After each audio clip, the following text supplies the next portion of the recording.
Evo, ulazimo u ovu malu crkvu da vidimo koliko je drevna prošlost ostavila traga.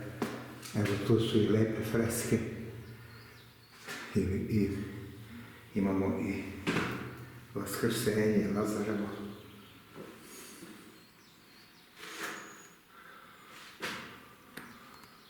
Tu je i Gospod Isus Hristos.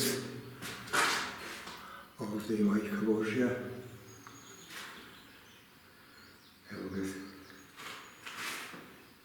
Sveti Đorđe. Tu je i Sveti Nikola. Tu su dalje ostali sveci.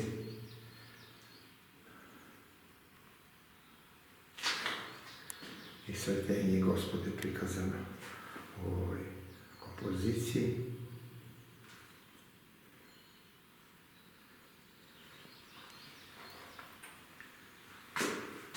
I evo da vidimo ovaj sveti i prorok Ilija.